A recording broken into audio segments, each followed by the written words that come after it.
This is TWiT. Because we have not yet even scratched the surface of what Mark Gurman said on Sunday. Boy, he loaded us up. Let's start with no USB ports, USB-A ports on the M4 Mac Pro Mini. Mac Mini, Mac Mini. At some point, we lost the FireWire 800 and the FireWire 400, and the A is. I mean, I have so few cables now that I guess use it makes A. sense. Yeah, everything could be C. It's kind of time, and also he goes on to say that he also believes that it's instead of having USB A's, it's going to have 5 USB C's. Great. Not More only is that, better. Not only that, but 3 in the back, 2 in the front, which I insist that we start calling the mullet configuration. Yeah, I was going to say, but the idea of there's having a joke there somewhere. but the idea of having like ports in the front for accessibility, I'm glad that if they had some sort of a dogma about, say, no, we won't blemish it with any sort of a cutout facing the user and facing the world. Like, no, that's actually very useful. The Mac Studio showed that they had given up on that, but I think he said that there'll be 5 ports on the M4 Pro model. I'm not sure if the M4 base will have that many. It probably will not, but yeah, I mean, it's very funny because he gives these reports that are sort of vague, the good information but vague, and it very clearly his listeners were like, no, you need to talk about ports and you need to talk about the power supply. Tell us now, and the answer is no external power supply. It's going to be like all these other things. That's wild. It'll be like the Apple TV. Like the Apple TV or the Mac Mini cow. or the current Mac Mini, right? They can do good internal power supplies. And so it'll be no external power supply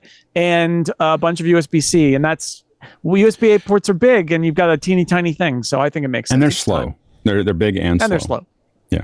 Yeah. No, one of the big reasons they use them is because you can when you're branching off of a Thunderbolt bus, you can stick a bunch of USB-As in there for free, basically. And so they were kind of saying, oh, yeah, more ports when they didn't really have a lot of lanes. Yeah. And I think this time they're just going to embrace being... actually more germane. I don't think it's often covered, but you could have 5 ports that all come off the same chip, or you could have 5 ports that come off 5 chips, or any other combination thereof. And that makes a big difference, right? Yeah, I mean, it can, and in some cases, like the Mac Studio, I believe the Ultra configuration, the front ports are Thunderbolt. No, the front ports on Mac Studio are USB-C, and the back ports are Thunderbolt, I believe. No, but I think on the Ultra configuration, I believe the front ports are Thunderbolt, but on the Max configuration, they're not. And that's one example where like we don't have enough Thunderbolt lanes to do that, so it's just USB on the front and it's a Thunderbolt on the back, and you can kind of mix and match. And the USB-A is even cheaper to branch off, which is why they did that with the Mac Mini on the base configs. But again, USB-A, it's time. I mean, if you think about it, Apple introduced USB-A to the Mac with the iMac in 1998. It's had a good run. Right. Yeah. That was the big deal, though, on that first iMac was no floppy drive. Or no, it was the second one that had no floppy drive. No, it had no floppy drive. No floppy drive ever. Everything. No floppy drive. And instead, they said, no, don't worry about it. You got USB-A ports. And I think that you could argue that I think USB-A is the connector that's probably lasted longer than any other connector. It's the Sony mini disc of connectors. But no, I think longer than a mini disc. I think literally, I think it is. I think that if I think back on it, I can't think of any connector that lasted 25 years. Like that we've used. It's staggering. Yeah, I think you're right. It really is amazing, and it's evolved. The connector has evolved, or the format's evolved over time. But that I when I was writing about the anniversary of the G3 iMac. One of the things I did is I got a little USB plug adapter for USB-A to C, and I plugged that terrible mouse from the original iMac into my modern Mac Studio running Apple Silicon. And you know what? Just works. It's bad, but it just works. It works no worse than it did when it was new. Yeah. And on my Mac Mini or my Mac Studio, I can plug it in without an adapter.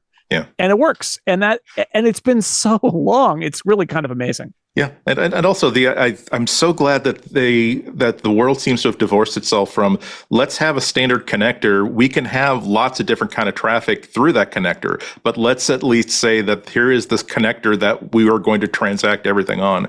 And I don't mind that like this. Sometimes it's power, sometimes it might be low speed USB, sometimes it might be high speed USB, sometimes it might be Lightning, sometimes it might be DisplayPort.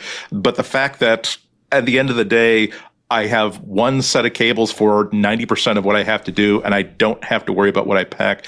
That is such an advance forward. Basically, I use these like crazy. Yeah. Is it okay to use these? I mean, that's just a USB A to C adapter. I have. Yeah. So it's not like we're going to lose pin to pin. Yeah. A lot of my keyboards, somebody's pointing out that most of the older Keychron's use A. But I would just put this at the end of it, and that's or you buy a new cable, depending. I mean, I think they're removable. Yeah, it's not a big deal to like. At some point, I think people are just in the process of transitioning their bag of cables from A to C to C to C, and this will just say, "Oh, well, yes. instead of I can leave at home just like I started leaving at home the micro USB cables that I had inside the mix in my travel bag. Those will get weaned away. This is nothing like when they announced the iMac and suddenly, the USB is the wave of the future. Someday you'll find out that we were right about predicting this. Yeah, but right now I have nothing that connects to this, and I have to not just buy new cables, I have to buy new accessories if I just want to connect this thing to a printer. I have a bunch of Anchor plugs that have Type A on them, and all. So this is nothing like that. So that's fine. Yeah, I mean we have adapters. So just to be clear, the M4. He's talking about the Mac Mini, and by the way, these are probably not out till October. Right. The M4 Pro version will have 5 ports, all C, 3 on the back and 2 in the front, like the Mac Studio. Right. And Ethernet, HDMI, and headphone. Woohoo! Yep. That's pretty awesome. But as you said, that's the Mac Mini Pro. There'll be a Mac Mini, you think, non? There'll be a base M4 model, and that is going to be interesting, right? Like, do they omit Ethernet? Do they omit HDMI? Do they omit what doesn't fit on there? What is the M4 incapable of providing that they do to differentiate with it? I hope they don't get rid of Ethernet, because they did that on the Apple TV, but like I feel like the Mac Mini use case, so many of them, you want it to be wired somewhere. Yeah. So we'll see. But my guess is it'll still have that, but it'll just have 2 ports on the back. Yeah, I think, or having 3 on the back and none on the front, or something like that, like none where it goes down. Yeah. I think getting rid of those ports would probably be something that I could probably handle if they took out almost anything else on the back. The power, the Ethernet, the HDMI, and maybe they could go down to 2 ports but 2 ports get pretty complicated if you have a keyboard that you want to tie in. You're going to get a dongle.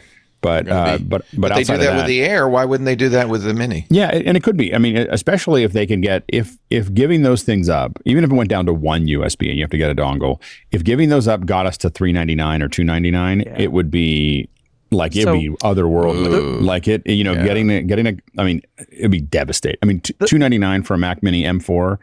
Which is almost impossible. I give it a 1% chance. It's not going to happen. But I think $399 starts to get. You don't think so? I'd be amazed if it's $499, which was the original Mac Mini price, which would actually be a sub 500 would be really great. But I think what will gate the features is literally the capabilities of the M4, right? We know that with the M1 and M2, there were limitations in terms of Thunderbolt. There were limitations in terms of external display support, right? Where you could have like a Thunderbolt and an HDMI, and that was it. But we've seen with the M3 that they've unlocked some of that. And we don't know about the M4 because it's just in the iPad. So we don't really know what its capabilities are, but I'm sure that that's what will constrain it. That the number of ports it'll have will be, and its video capabilities will entirely be based on whatever they built into that M4. What will we get in the M4? I mean, all I have is an M4 iPad, which I'm looking at. Right. What will be new and different from the existing M3s? Well, it's so it'll be on the we'll finally be able to do an apples to apples comparison of M3 to M4, which we can't do with the iPad because it went M2 to M4. Right. So it's off of that old 3nm process on the new one. They say that there are some improved stuff in it. I would imagine that it will not be dramatically faster and better than the M3 when you compare them directly, but it's that iterative thing, and for Apple, they just want to get off of that 3nm process and get everything up to, because there's a bunch of stuff that's still on M2, and then there's some stuff that's on M3, and they want to get everything to M4. So this is the start of that process too.